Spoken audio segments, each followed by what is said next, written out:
Hello folks, I'm Pamela Young and this is Thrive 2030 brought to you by Growth Curve. This morning I have with me Chief Executive of Kiwibank in Auckland, New Zealand.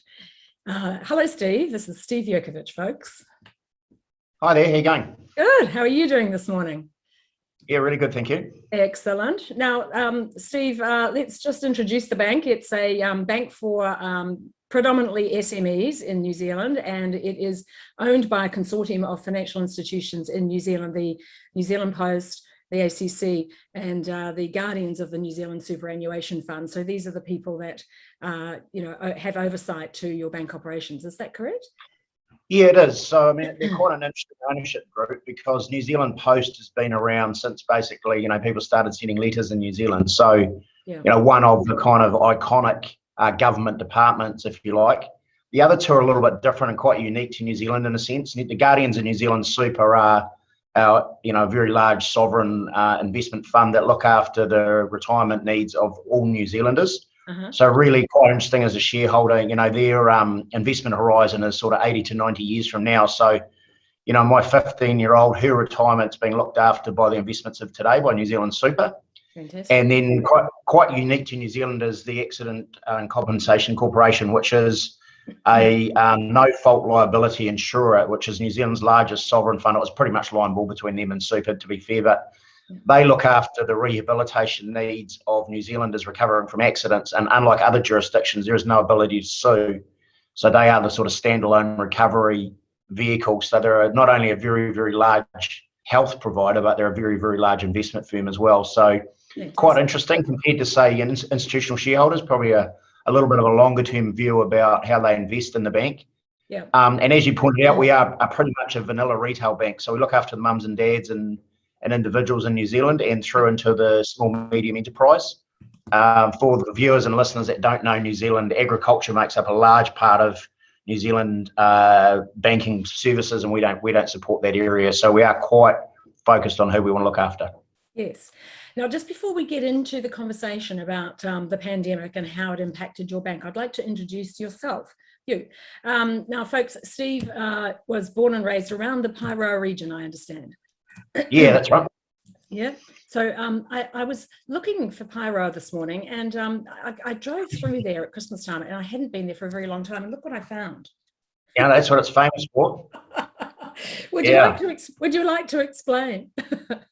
Well, I have got quite a unique history of lemon and Rotorua. So my grandfather was one of the early farmers there that actually dug the mineral spring that released the sparkling water that then got added with lemon to become the original sort of version of lemon and Rotorua.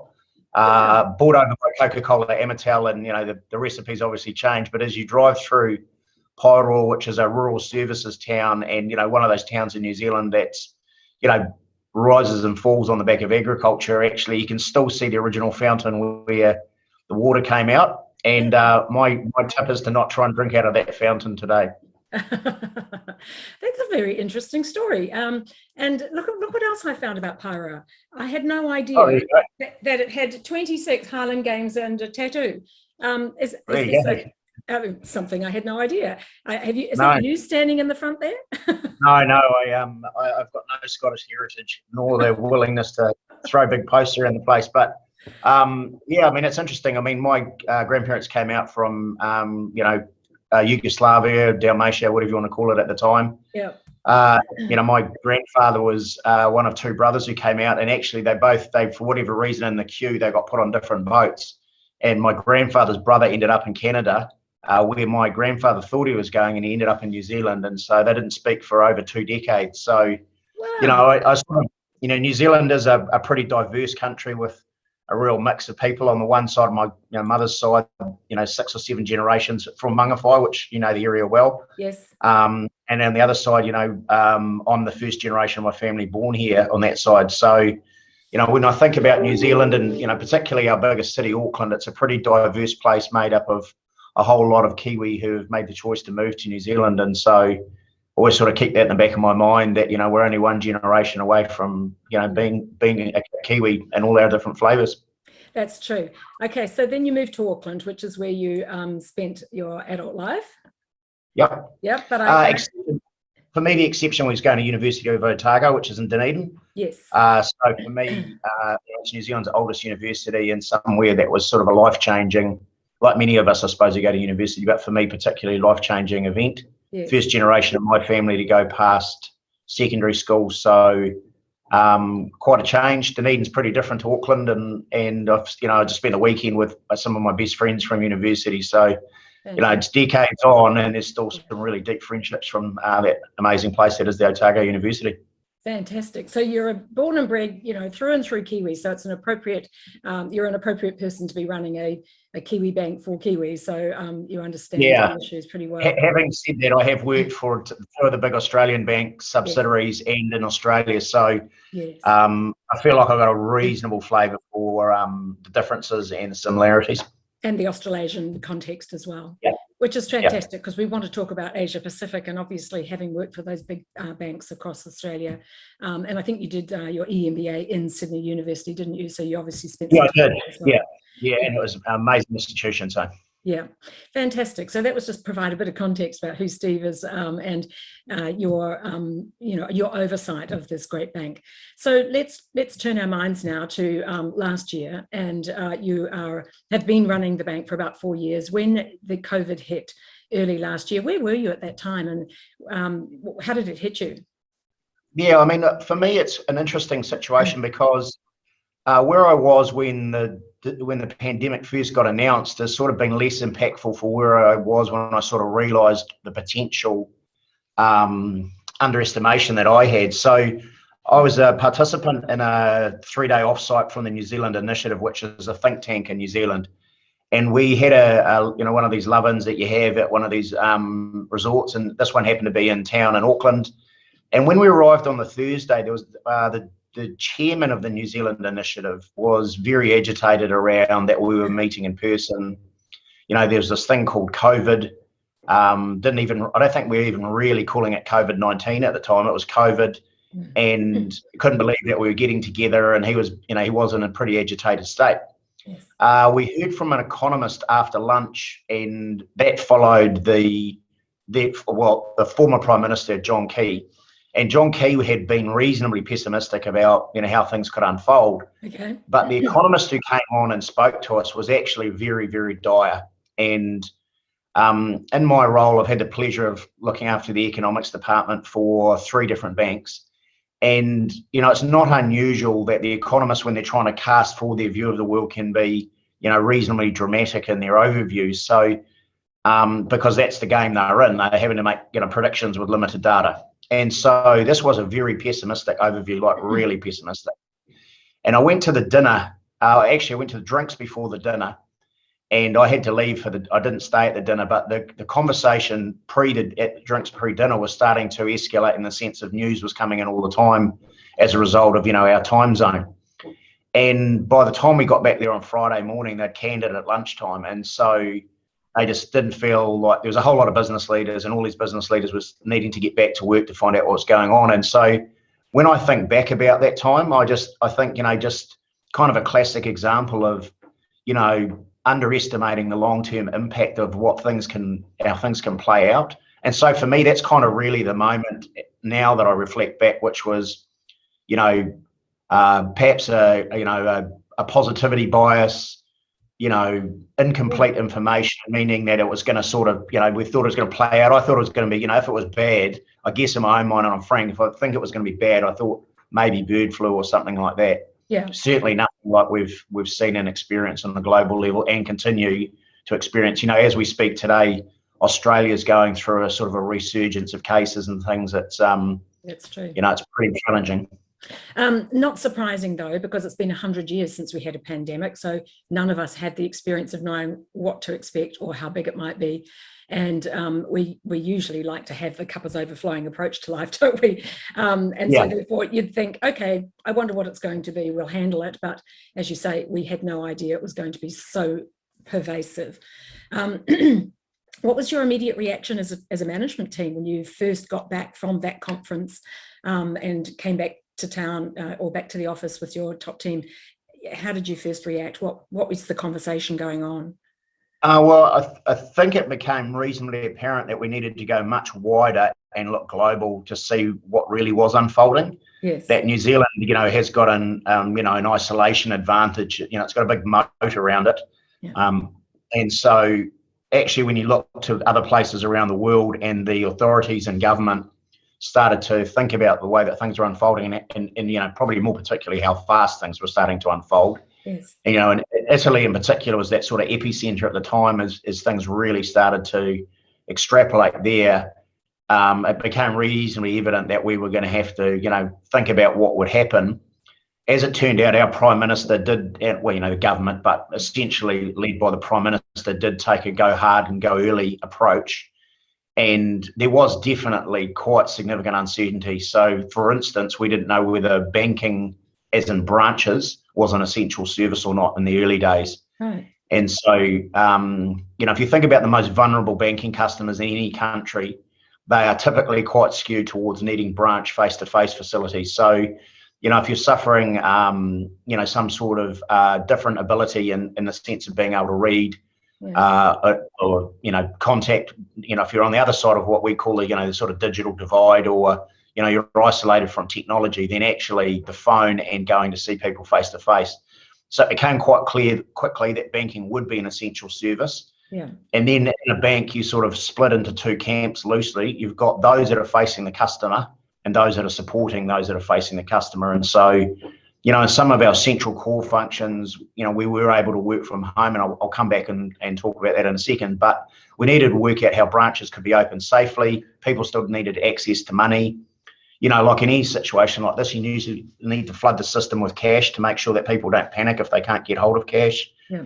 But, if it's a touch thing like an ATM, then actually how are we going to keep those clean?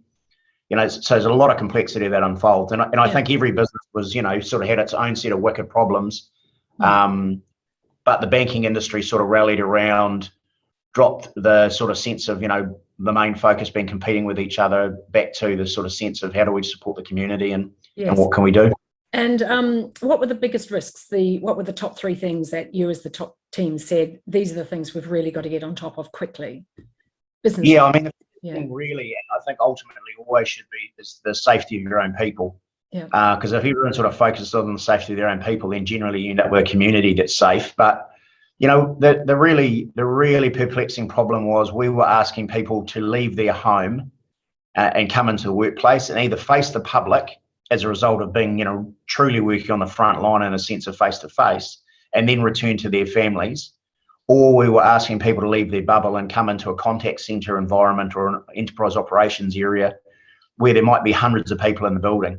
Mm-hmm. And those are a big ask, because a number of us could have, squirreled away and worked from behind our computers, and others had to come and face. So, the safety of those people was the first priority. Mm-hmm. In lockstep as a result of making those choices around, the team's safety, then we're obviously trying to make the customers safe. Yeah. And, banking chambers and those sorts of things where people are used to queuing quite close to each other if there's a rush or anything. All those sort of changes, as I mentioned, stuff like the ATMs where people touch the buttons, just trying to work those things through. Yeah. And then probably the next area was, okay, so what are we going to do with customers that are vulnerable, that are isolated? Yeah. How can we help and serve and support them? And so that's the sort of, in the next tier. Yeah. And then the sort of the broader category was people's, mental well-being and wellness, because the stresses and strains really played out differently for different people. Mm-hmm. Some were extraordinarily resilient and others were vulnerable, and, trying to make sure that each team manager, leader stayed in touch and really tried to, create an environment where it was safe to talk about how you're really feeling. Yes. When you look back now, what are some of the take-homes from that? Because we may have another lockdown, another pandemic, another strain. So what are the things that you're going to do? Like when you mentioned the touch pads and having to keep them clean, that's something that you might need to think about for the future about, how do people get their money out without touching anything? Can we turn to voice or AI or facial recognition or something, Yeah, look, I totally agree. And all of those things and those technologies get accelerated in this sort of situation, don't they? So, we probably saw 5 years worth of digital adoption in about 12 months. So, the customers that were irregular users of the online services and the app suddenly became really regular users because they weren't able to access the other services in another way. Mm-hmm. What that means is, like all strategies, lack of choice drives clarity, and so people just had to move to that service, and so big adoption on that front. I mean, one of the really interesting, contactless payments. There's a massive acceleration in New Zealand about that, which was tap and go, as we call it. We lifted the limit that you could do that to $200. That meant, a significant more percentage of customers could do it in a contactless way. So those sorts of things happened. I think, sort of just as interestingly for me at a leadership level was, if I sort of share a story of one thing that happened in the pandemic, and I think it goes back to that, I don't know who I should attribute it to, but never waste a good crisis, was we had taken a long time to think about how we would roll out our work from home. So, what's the leadership context that you work from home? What's the OKR framework or KPI framework, whatever you use? How do we understand productivity and delivery from home? What technology should we use? What's the licensing arrangements? All the good stuff that banks spend lots and lots of time thinking about. Yeah. And, like my frustration was sort of like, to be fair, 12, 13 months on, we were still, I think we had about 300 people. Yeah, well, 300 people who could work from home. And, it feels like endless meetings about progressing this thing. COVID turns up and we've got 1,400 people working from home in 6 days. Yeah. And so, licensing arrangements, great support from our partners like Microsoft and others, scaling out the VPN, which just wasn't, used to being able to handle a whole bank working from home. You think about the telco networks, they just had to scale like they never have before in New Zealand. Yeah. So all of those decisions could be, as it turned out, safely made in a way, way shorter time than we were taking. Yeah. And because the system had been forced, a bit like the digital adoption, we had to, adopt our own medicine and get working from home. And what makes me wonder now is, next time around, will it still take us 13 months to make a decision like that? Or can we retain the muscle and the mindset and the high trust environment that COVID had to create, which is we just got to decide.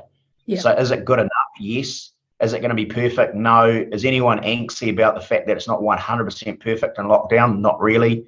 From board level and Reserve Bank governor through to customer, everyone was right, okay, let's just, good enough is close enough, let's go. Yes, so it's interesting, isn't it? Because as you say, for 12, 13, 14 months, you were having this conversation, you tested it with a small number of up to 300 people, and then along comes COVID, so you had to scale up to 1,400 overnight.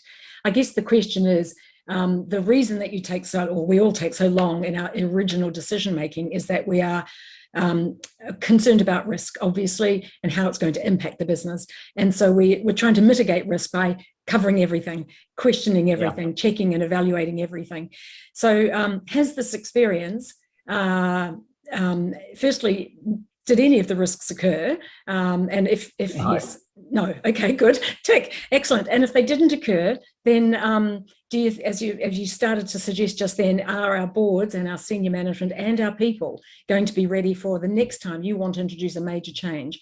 Are they going to learn from this lesson, and is it going to happen again? Or will they switch back to the original behaviour, which is, oh, let's just take our time here, let's not be too risky?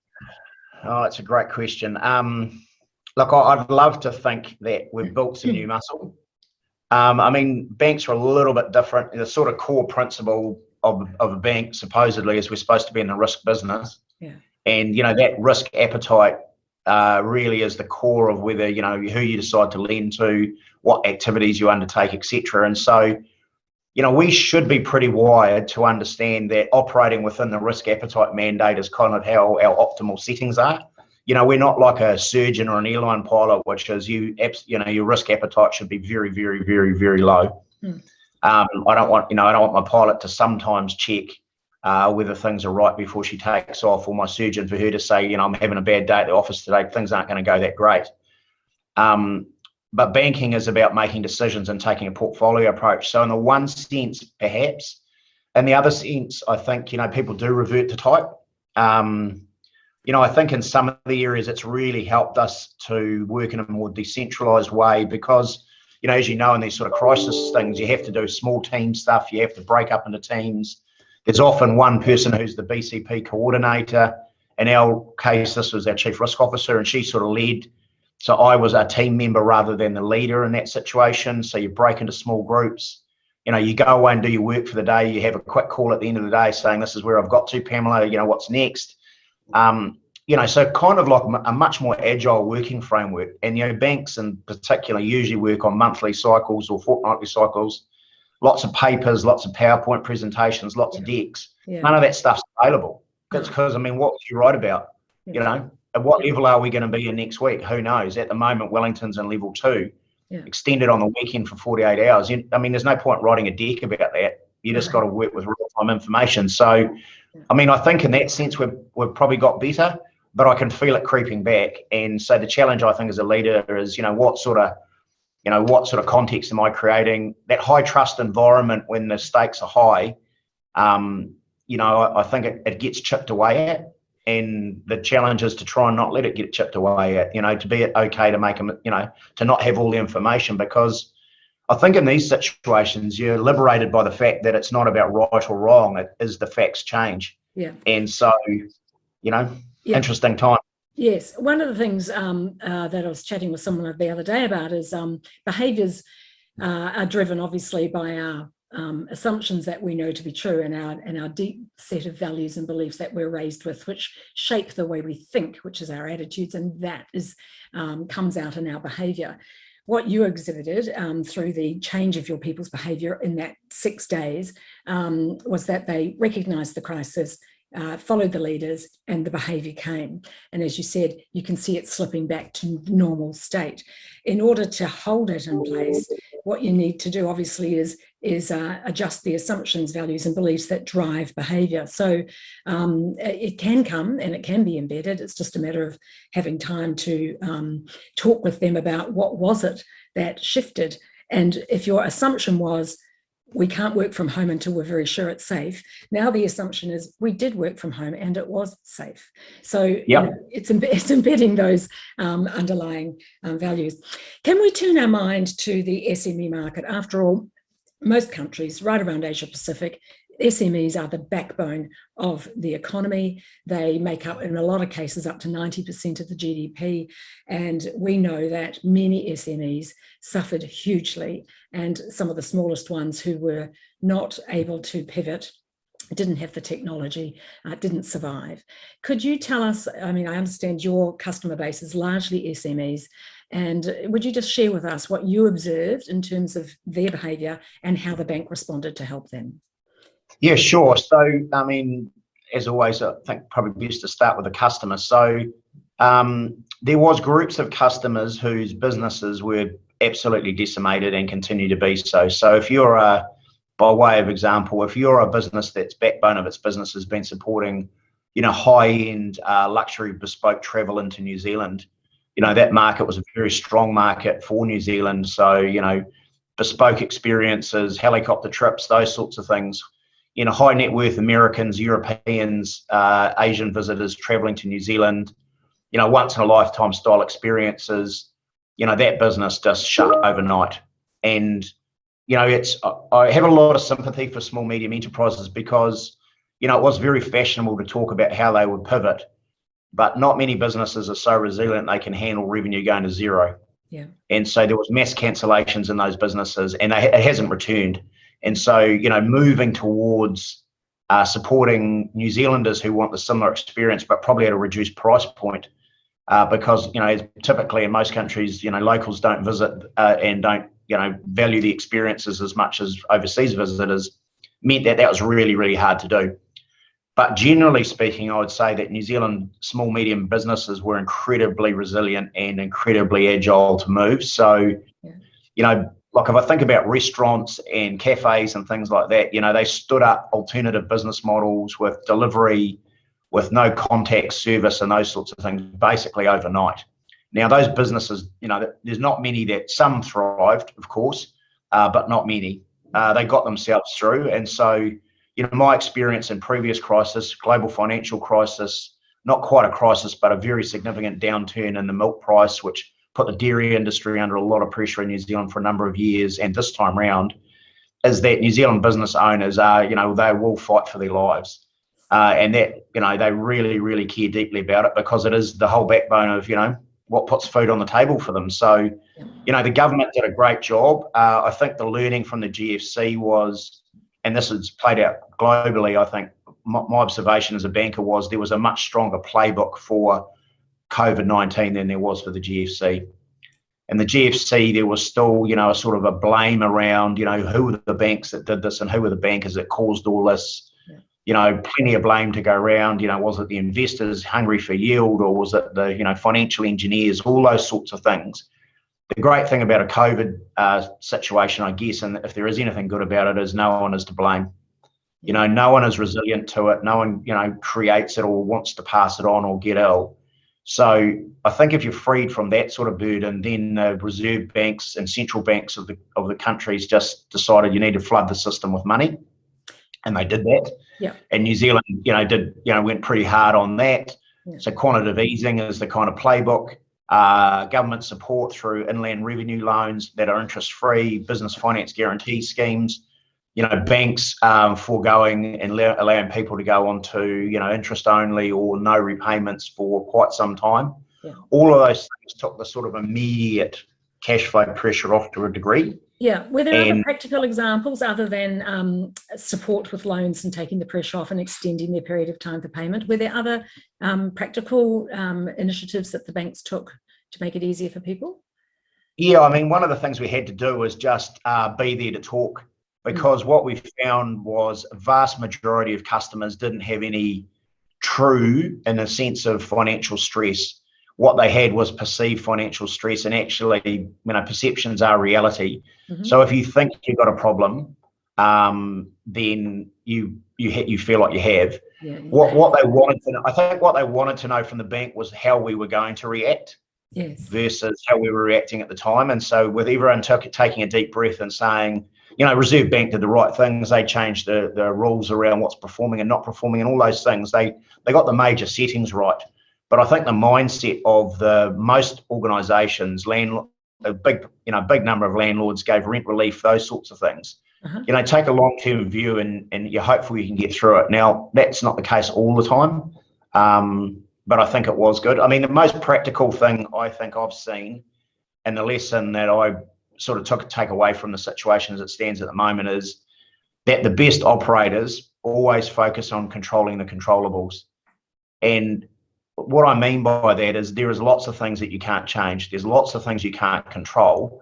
So you waste a lot of energy worrying about trying to fix things that you can't change. Now, the government settings for, say, the COVID levels, 4, 3, 2.5, you've really got no control over that. That will happen. So you just need to work in what's appropriate for that setting. So, limited face-to-face in 2, none at 4. You just got to make your business work that way. And so focusing on how you did that, getting your costs down, or, asking people to work reduced hours and those sorts of things, sure, were great examples of controlling the controllables. What about it from a technology point of view? How equipped was the 10 and under, the business with 10 and under staff? How equipped were they to become digital and provide digital services quickly? Yeah, I mean, I think it really showed the businesses that had embraced the online world and had set themselves up for delivery and, reaching a broader audience through Instagram and Facebook and their own online presence, were way, way, way more resilient and way better set up. Yeah. And what industries are they?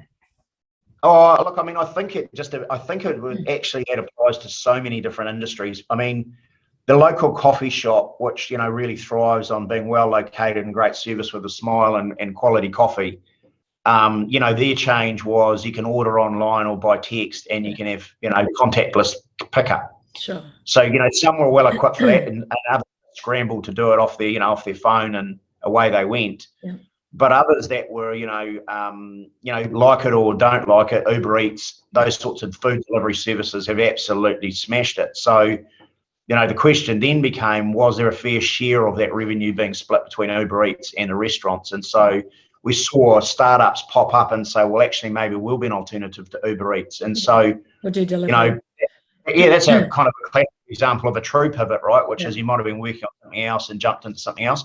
Yeah. I know some of our partners, like the big technology firms, were just absolutely flooded with demand for, how do I work from home safely? Yeah. All those things that people had been sort of thinking about all of a sudden got accelerated. So hopefully in that sense, people won't go back to just a simply offline model versus having a blended model. And so, I think that some of that change happened pretty quick.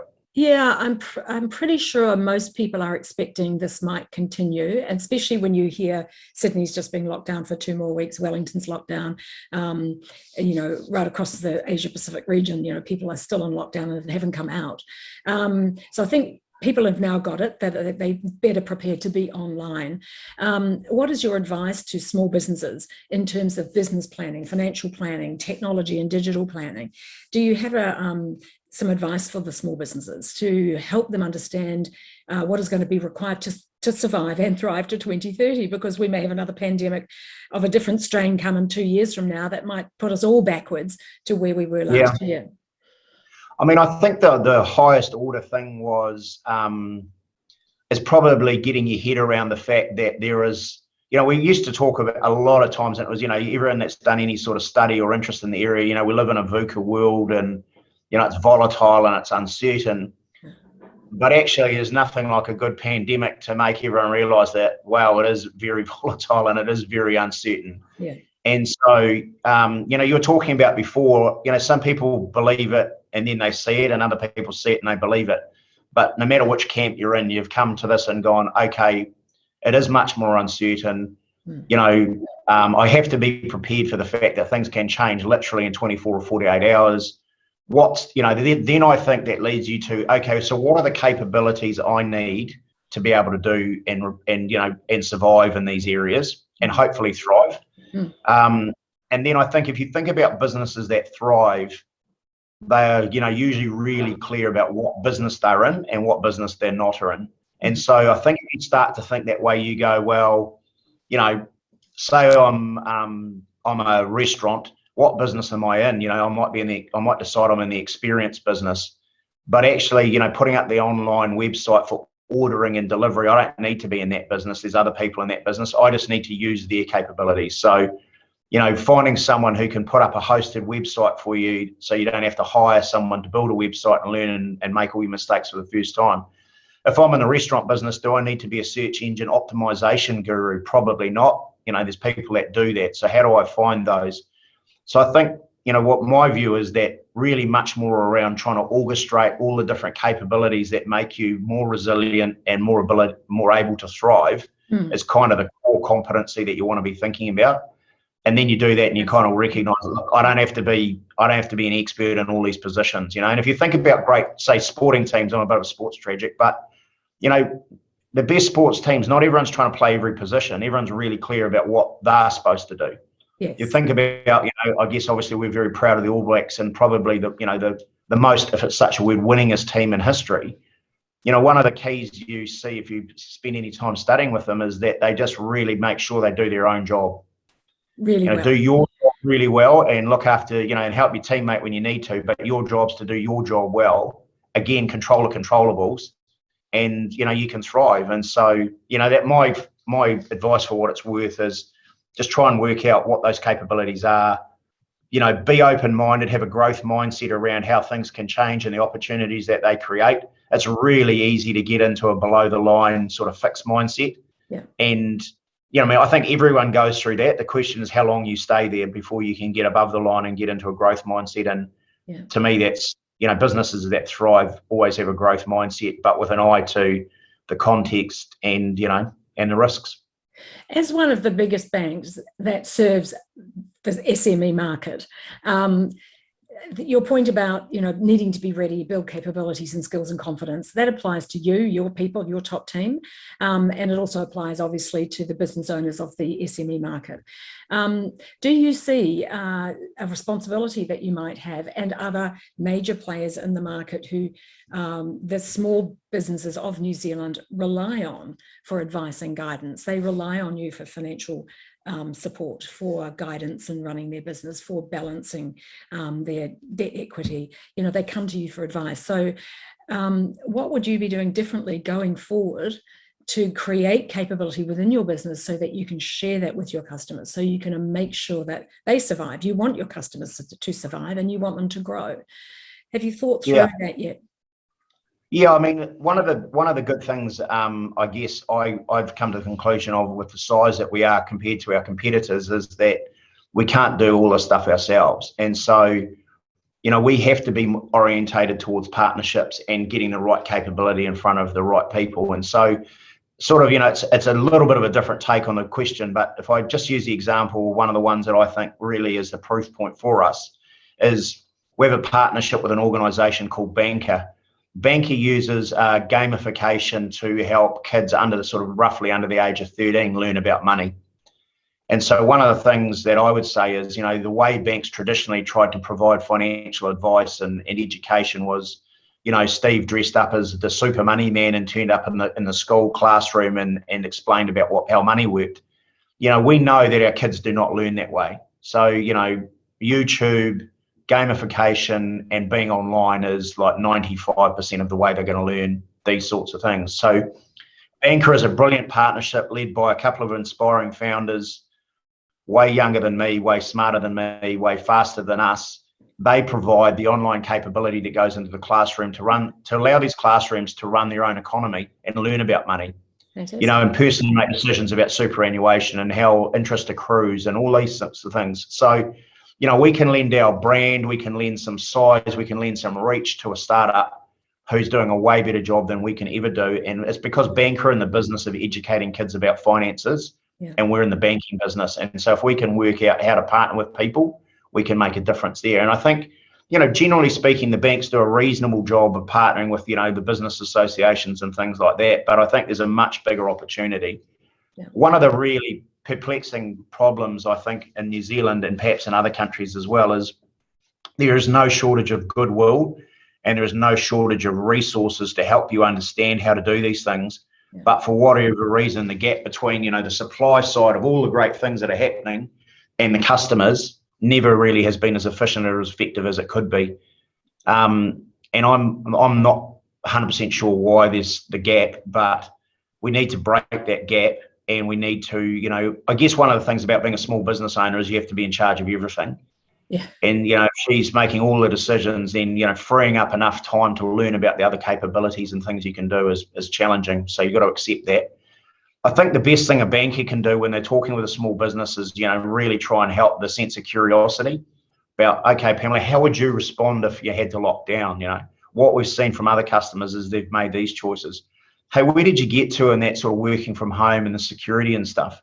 You know, those types of questions are the ones that hopefully lead to owners recognizing, right, got to do something about this, got to be on top of this.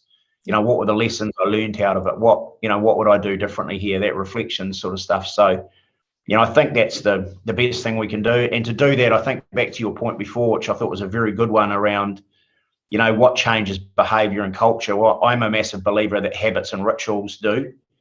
And sometimes you need to force the habits and rituals to create the culture. And so, you know, if our bankers, you know, she can be out there talking to owners saying, hey, you know, what's your cyber plan? Hey, what's your work from home plan? Hey, you know, and here's some resources we've got, but, you know, this needs to be your call. Yeah. That's the sort of thing that gets movement and traction. One of the things I think might be interesting just to discuss for a moment is the New Zealand concept of the number 8 wire, because we get it, but other listeners from other countries might not get it. Would you like to describe the number 8 wire culture concept in New Zealand and whether you think that had anything to do with the survival of some of our small businesses? Yeah, I do. I mean, I think number 8 wire in my mind is a sort of sense of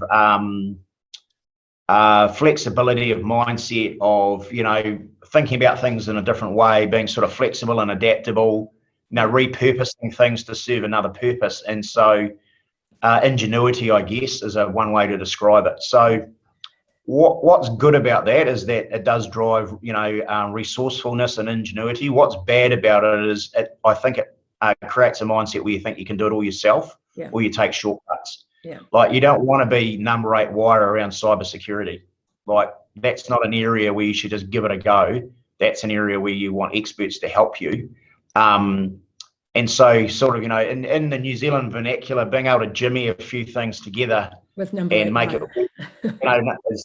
with duct tape is great in one sense, but also can be a bit limiting. I think, I think about New Zealand in one case, probably has had some advantages outside its sort of natural barriers to transmission, has been that we are a little country at the bottom end of the world and are, isolated from markets. And so, working across time zones, knowing that you just can't pop into Hong Kong to see, your customer every day, means you have to operate in a different way. Means you have to be, if you're going to take the call, you might have to take the call at 2 o'clock in the morning because that's the time that suits your American market. You have to be used to dealing in customs and rituals that are different to your own because there's only 5 million of us. That's not even a decent sized city in Asia and the rest of the world. So, we're going to have to be, more flexible. We're going to have to be a bit more resourceful about the way we do things. And so, those businesses that operate in those markets, supply chain issues have been real. Cost of freight is real. Market distribution when you get there is real. But actually working from home into a market that's isolated from where you are and having to adapt to respond to their needs is not that different. And so I think that's probably the resourcefulness played out nicely in that respect. And I'm sure open markets, because once competitors in local markets couldn't rely on face-to-face and interaction, then their advantage is sort of gone as well, right? Yeah. So, if I'm a software as a service provider and I'm doing it from Wellington, New Zealand, versus someone doing it in the broader Bay Area, if neither of us can get together, then actually doesn't matter where I am.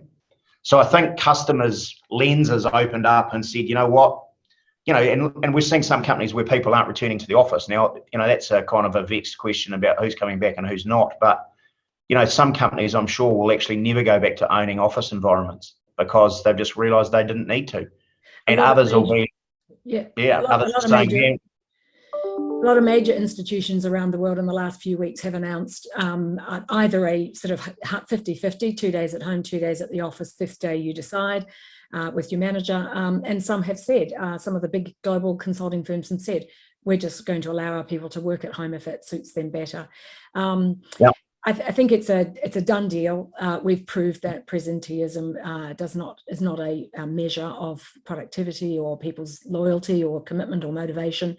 We've proven that people can operate very successfully from home. There's a massive social cost to that, which is the impact on mental health. Some people are set up well at home and others are not. It's hard when you've got children at home or extended family in the background that, have needs when you're trying to have a really important Zoom conversation.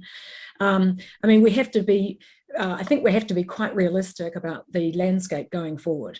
We've had 18 months now to work it all out, but we haven't been able to work it all out yet because most of the last 18 months has been in crisis mode. We've been adapting and we're still adapting.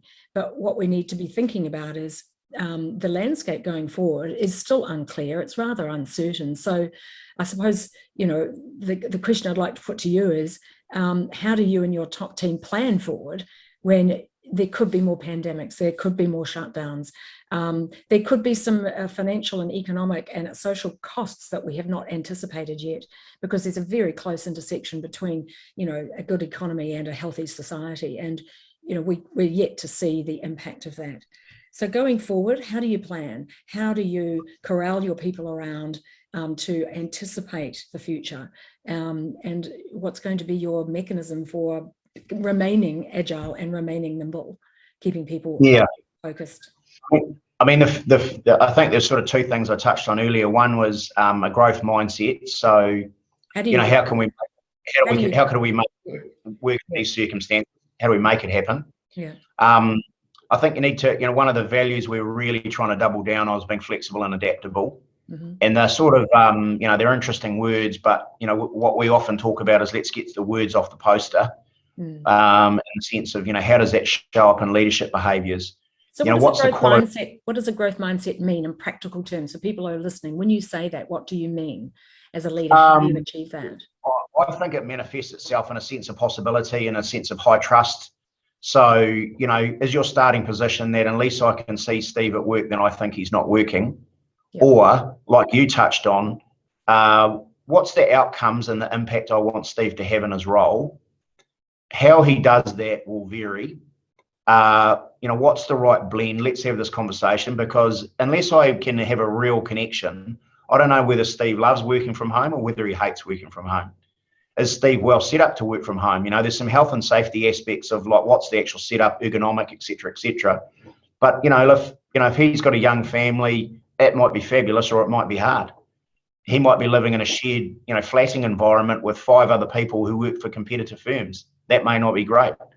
You know, that's the sort of sense of connection and shared understanding that I think creates a possibility. Because then you say, you know what, actually, because I live an hour and a half commute away, I'm way better from home, and I'll give you back 45 minutes of that hour and a half commute, and I'll take the other 45. Well, yeah. Hey, as a business, I'm 2.5 hours better off for the impact that team member's having, and great, that's a good deal. So I think that's the kind of that's the sort of what I mean about trying to get it off the poster. So, how are we going to make this work? What do we value and not value? Do we value impact and output, or do we value hours and bottom and seat? So I think those are the sorts of choices you have to think through. Yeah. Thinking about big institutions like banks and insurance companies and government departments and those who've got large numbers who've been around for many, many years. For a long time now, I've been working with mostly professional services and financial services of big institutions, helping them to address one issue that they have still are troubled by, and that is gender equality. And when chief executives scratch their head and say to me, we've been working on this for a whole decade or 2 decades, and we can't get the women to stay long enough to get them into the top positions, to put them into management so that they've got that experience that is required to get them onto boards. The problem with that one issue could potentially be mirrored in this new COVID environment. And what I mean by that is all the activities and policies and flexible working patterns and pay scales and all the things that people put in place to try and keep women long enough to get them to the top. They still leave, but why? They still leave because the underlying assumption, belief and values are still the old values, which are, I'm not that welcome, I'm not sure I'll get there, there are still too many barriers. So these are unspoken. They are beliefs that are ingrained in the gender population from 100 years of learning. So with that one point which you just made, which has stimulated this thought for me about the whole gender challenge, which could become a COVID challenge, which is that you just said, how will we know if they really like working from home? How will we know if they really can cope from working from home? At the moment, we're saying, yeah, it's great because we're saving money on gas. We don't have to spend the time in transport. It's good for the environment, et cetera, all the big pluses. However, are our underlying beliefs and values going to match up with that behavior? Or are we going to find 3 years down the track an enormous crisis, which is the same thing that, for years, chief executives have been putting programs in place to get women to the top, and it still hasn't happened. So if we don't learn from that example and bring some of those learnings into this particular situation, which is, if we make the assumption that they're all going to come along for the ride, we make the assumption that they're all going to be happy working from home. But what if we're wrong? Like we made the wrong assumption about women and what they need to stay in their careers. It's hard because people don't always share what they think and what their beliefs and values and assumptions are, because sometimes they can't even articulate it themselves. Yeah. So I do worry that we're going to have a downstream impact that we haven't identified. And let's face it, we don't know until we get a couple of more years down the track, because the behaviours that we're all being asked to do, isolating, wearing masks, keeping distance, working from home, all of these behaviours we're doing right now because we're in crisis mode. But how is it going to affect us in the long term? Yeah, look, I mean, it's huge. Yeah, it is huge. And look, I guess, if I practice my growth mindset, I might take a different view in the sense that, well, firstly, I'd acknowledge that actually what we've been doing now isn't working at anywhere near the pace that we need it to work.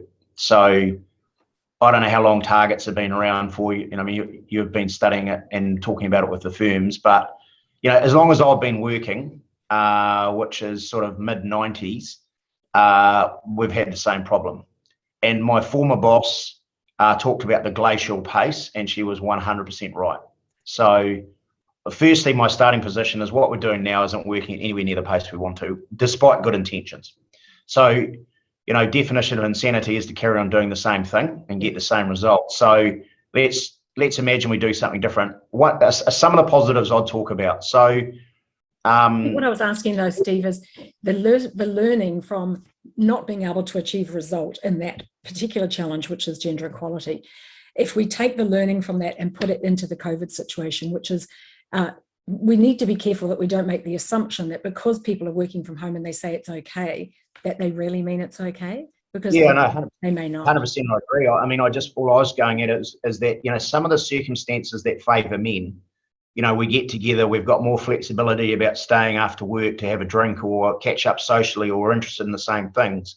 This really terrible prejudice about she's not a good fit, which actually means she's not like me, rather than a good fit and diverse and what we need.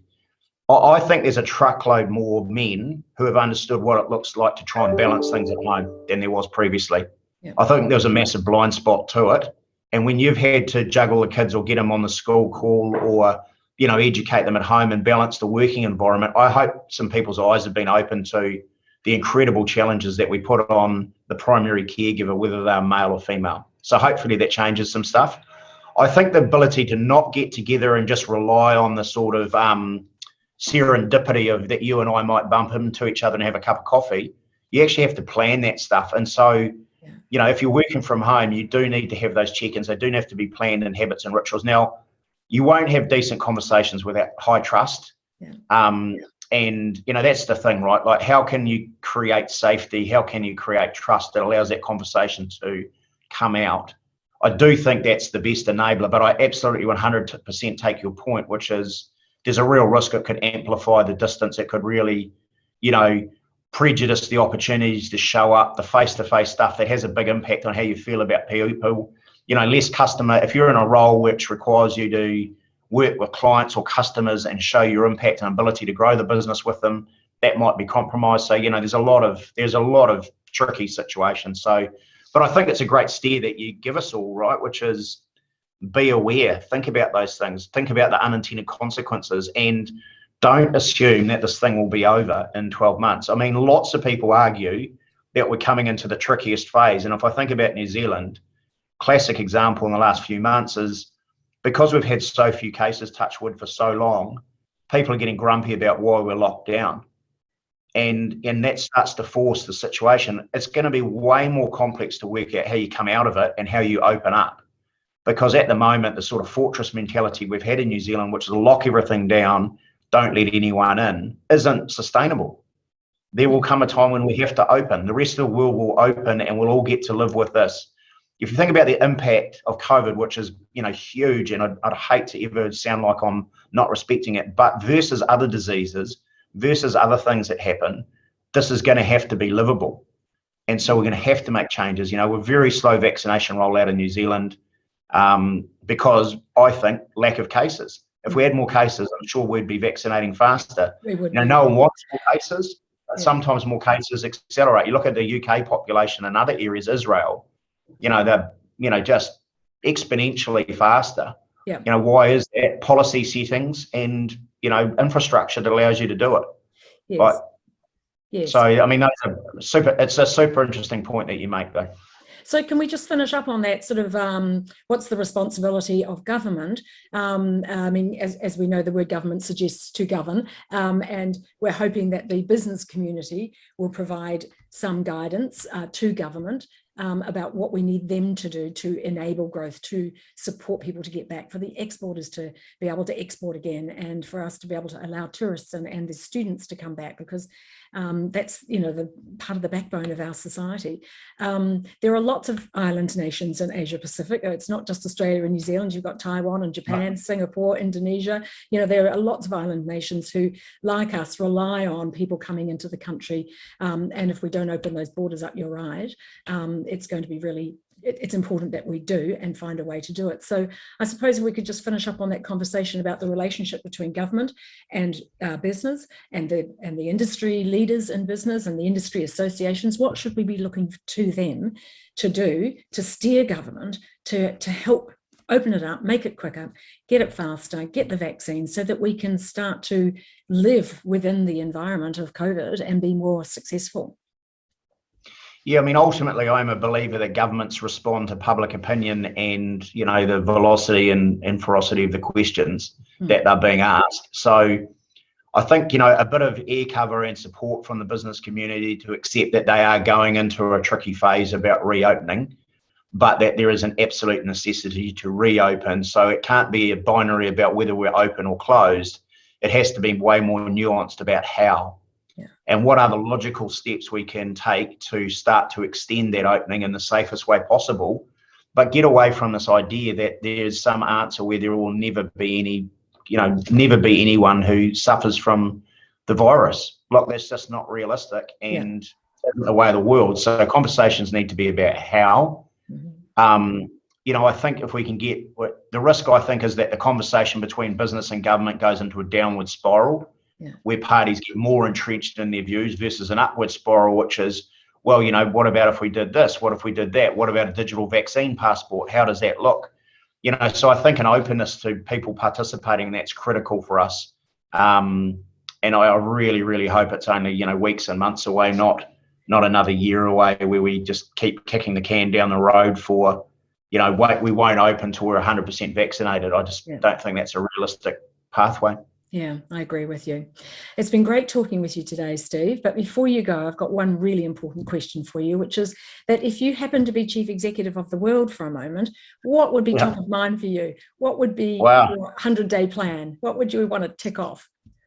What a great question. The CEO of the world, jeepers. Look, I think the thing that I would say, and there's a kind of a whakatauki and proverb for the Indigenous culture of New Zealand Māori is that we are all in it together, and so the sort of I think one of the things you want to do is, can you build an agenda which does recognise that we are all interconnected and we are all in it together, and so the collective actions we take are the ones that provide the biggest impact.